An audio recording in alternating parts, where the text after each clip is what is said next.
Presença, oferecimento Vista Azul Hotel, a Europa pertinho de você.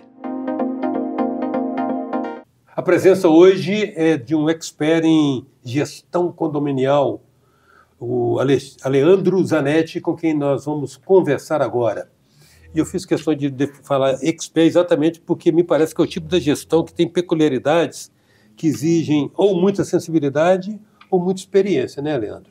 Exatamente. Como é que é essa experiência sua de fazer essa gestão e toda a complexidade que é um negócio diferente da rotina? É uma situação que você tem que partir de vários princípios. É uma conjuntura de sentimentos, um conjunto de fatores e experiências também agregadas. Porque cada cliente, você tem uma particularidade. Então, a gente sempre trabalhou com a exclusividade. Cada cliente vai te exigir algo diferenciado. E é ali que entra o gestor nesse empreendimento. Ele tem que captar o desejo daquela comunidade, daqueles investidores e transformar aquilo em realidade e atender a contento no processo. Ou seja, assim, é muita subjetividade para lidar, né? Cada cabeça é uma sentença. Exatamente. É um gosto, uma opinião, um desejo. Perfeito. E aí você tem que trabalhar sempre naquela regrinha básica de uma comunidade condominial. A maioria interpreta e decide o que é o futuro do empreendimento. Então, se a maioria decidiu, a minoria acaba aprendendo a aceitar e entendendo algumas vezes. Outras, é aquele processo difícil, né? De acompanhar, paciência, persistir naquela orientação para que você consiga mudar a médio e longo prazo, até que aquilo ali seja vencido totalmente. Condomínio é uma expressão genérica, né? Mas, na verdade, você é mais especificamente gestor de condomínios de resorts. Exato. Né? São os antigos hoteleiros que foram convertidos para o apart-hotel. O que é o apart-hotel, na verdade? Nada mais do que um condomínio residencial, só que com uma pegada hoteleira. Então, você tem alguns que vão oferecer mais serviço, outros um pouco menos de serviço. E o apart-hotel, ele fica aberto à hospedagem. Quando você diz o nome condomínio, a pessoa já fica restrita ao quê? Tem algum envolvimento? Entra no local. Se não tem envolvimento, não pode entrar. Mas quando você diz que é um apart-hotel, opa, a palavrinha mágica é aceitamos hospedagem, aceitamos locação diferenciada. E existe, Leandro, diferença de perfil, de comportamento entre o hóspede tradicional, o hóspede habitual de um hotel e de um apart-hotel? Existe. O hóspede do hotel, por exemplo, ele vai querer uma questão muito fria, dinâmica, pontual e ponto.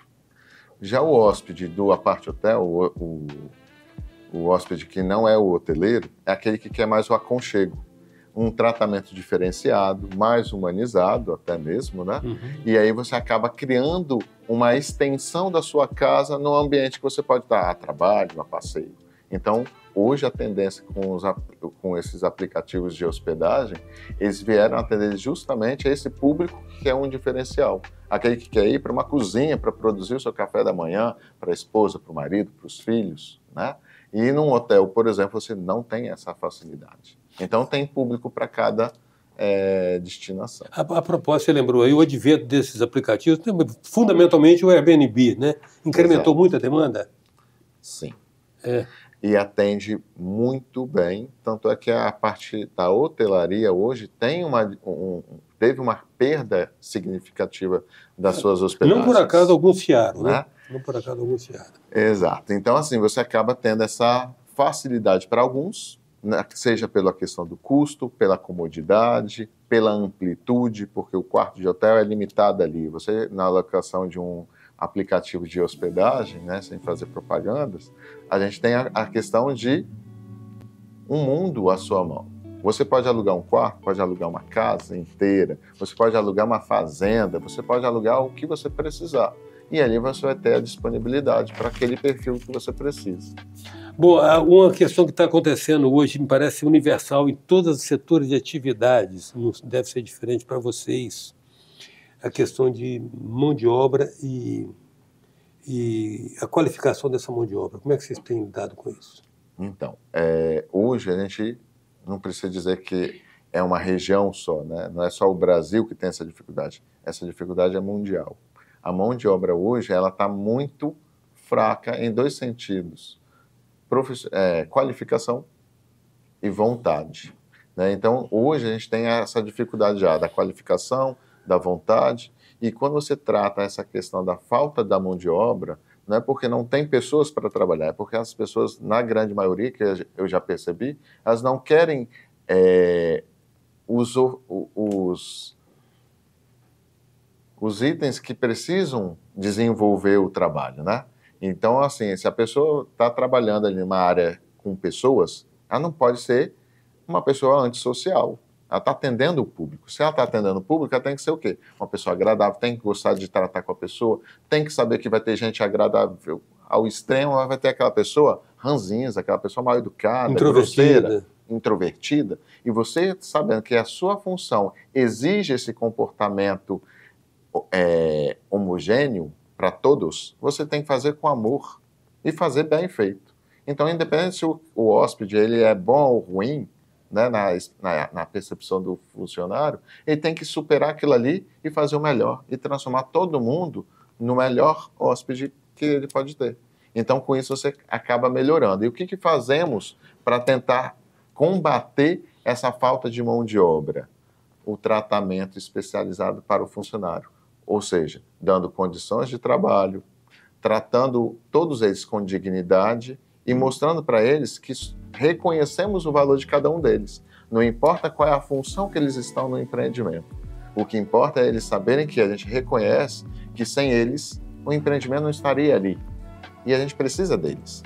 E no final da história, você tratando bem, com dignidade, respeito e dando condições de trabalho, você consegue fazer o quê? Fidelizar aquele funcionário, que é tão difícil hoje no mercado de trabalho. Mas essa sua fala aí, ela, de uma certa maneira, ela é bem genérica para quase, exceto nessas áreas de tecnologia, de intensa tecnologia, onde os nerds resolvem a situação. Eu acho que não precisa ser socialista nem comunista para entender que o grande ativo da empresa é o colaborador, né? Exatamente. Né? O grande ativo da empresa é o colaborador. É o maior. E sem esse colaborador, a empresa não tem ativo. E uma empresa sem ativos... Mas você faz gestão também de resorts e de resorts lá na montanha. Lá a situação parece mais complicada, não? Na parte turística, né, quando a gente trabalha com a parte hotel mão turístico, de obra, né, disponibilidade de a mão de obra hoje é complexa. Por quê? Você sabe que a mão de obra já está difícil.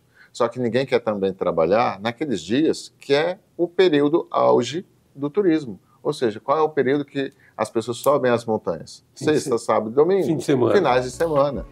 E ninguém quer trabalhar nos finais de semana. Como é que isso pode ser trabalhado?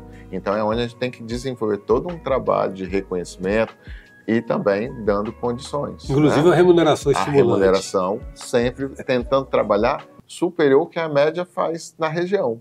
Para quê? Você não perder um funcionário por questões financeiras. Então, hoje eu não perco funcionário por questão financeira. A gente pode perder funcionários por outros fatores que estão além do nosso alcance, mas tratamento financeiro e condições de trabalho, isso a gente sempre vai dar. Você sabe que você mencionou aí um crônico desafio da hotelaria capixaba, que é ocupar o hotel no fim de semana aqui embaixo e ocupar o hotel durante a semana lá em cima, né?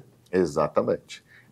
E essa pegada é onde a gente tem que tratar exatamente como a gente menciona. A gente trabalha a exclusividade do cliente. Então, eu tenho clientes na Grande Vitória que a gente trabalha realmente a ocupação no período da semana, que são executivos, né, que são os apart-hotéis que dão todo o suporte. E quando você trabalha a questão das montanhas, como é que você consegue ter esse desafio para ocupar no período da semana? Criando eventos, por exemplo. Então, eventos corporativos que acabam atraindo a hospedagem e você acaba movimentando até mesmo durante a semana. E vice-versa. Na região da Grande Vitória, quando tem um final de semana para aqueles empreendimentos nossos que têm a predominância de executivos, a gente trabalha de que forma? Né? Trazendo e divulgando o que tem de atrativos nos finais de semana na Grande Vitória. Então, a gente tem que trabalhar sempre das formas que o cliente precisa. Então, o cliente da Grande Vitória, a gente tem que fortalecer os finais de semana, mostrar os atrativos de passeios, as áreas turísticas que eles podem abordar, né, Vitória, Vila Velha, que são o centro, vamos dizer assim, você consegue abordar várias regiões, das montanhas até a área do litoral vizinho, né, vamos dizer assim. E na parte de montanhas, da mesma forma. Durante a semana, todos estão trabalhando, vamos trazer um trabalho diferenciado para a região. Então, temos os salões de eventos, por exemplo, para trazer a movimentação de semana para a região. Nesse tipo de negócio que você gere, você tem dois perfis de proprietários. Você tem o proprietário que é o usuário, que desfruta efetivamente do patrimônio, e tem aquele que fez o investimento. Exato. E existe diferenças de comportamento entre um e outro, principalmente na maneira com que você deve e precisa lidar com eles? Eu costumo dizer que o que difere um proprietário de um investidor é basicamente uma situação única. Aquele que usufrui do empreendimento, ele vai ter um apego maior, vai ter uma participação maior. Então, ele vai interagir mais com a gestão. Aquele que é o proprietário investidor, ele fica um pouco mais afastado. Viu que tem um grupo de pessoas que decide, e decide corretamente, porque ele vê o fruto acontecendo, né, o desenvolvimento. Então, normalmente, o investidor ele tem uma tendência de afastamento, de não participar com a frequência da gestão. Essa seria a diferença maior. Tem outro aspecto também interessante, que diz respeito à qualificação do quadro de fornecedores que são específicos, são especialistas, são peritos, né, uma gama de coisas. Nesse caso, como é que se faz? Vocês têm que trabalhar a formação, a qualificação, o credenciamento, uma aproximação desses fornecedores de serviços, né? Você citou na nossa conversa um serralheiro, por exemplo, temos o eletricista, temos o bombeiro hidráulico, são atividades que hoje em dia também estão bem valorizadas na razão direta da sua rarefação, da sua exiguidade. Como é que você administra isso? Você forma? Como é que é? Você mantém? O que acontece? A comunidade da Grande Vitória já é um padrão. Já temos os prestadores de serviço, que temos um número razoável, mas a gente tenta manter sempre aquela referência da qualificação. Quando a prestação de serviço é mantida a qualidade, se repete a consulta, se repete o serviço. Então, a gente cria uma cartela de clientes, de prestadores de serviço, né? Para quê? Para a gente ter aquela referência de execução. Porque não basta só contratar, você tem que conseguir concluir e finalizar o processo. E prestação de serviço hoje está difícil também. Na parte das montanhas, a situação é um pouco mais difícil, porque você não tem prestadores de serviço na região de montanhas, com a quantidade que é comparada à Grande Vitória, por exemplo. Então, nessa hora, a gente tem que fazer o quê? A qualificação desses funcionários. Então, no nosso empreendimento hoje, por exemplo, temos uma equipe de 4 funcionários. E esses 4 funcionários da manutenção, vai dar manutenção desde a piscina, do jardim, como também alguns serviços dentro até dos próprios quartos. Tá? Então, a gente, nesse perfil ali da dificuldade de prestação de serviço de terceiros, a gente tem que fazer o trabalho realmente de qualificar internamente como funcionário do empreendimento e evoluir com eles.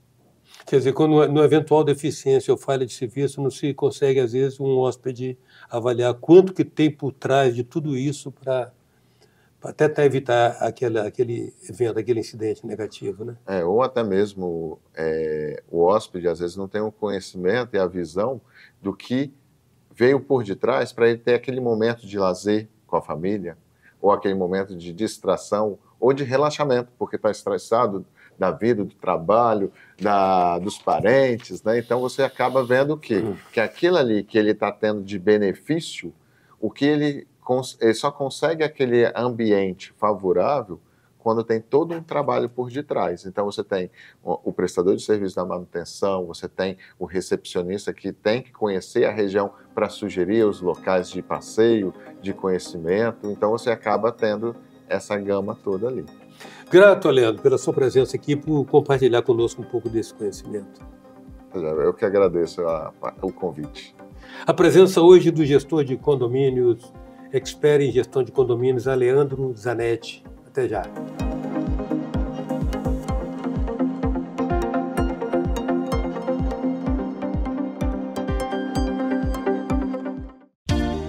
Venha viver momentos inesquecíveis no Hotel Vista Azul, nas Montanhas Capixabas.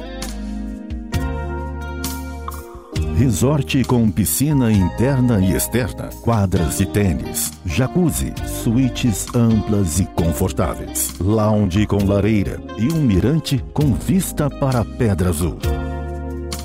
Hotel Vista Azul, a Europa, pertinho de você.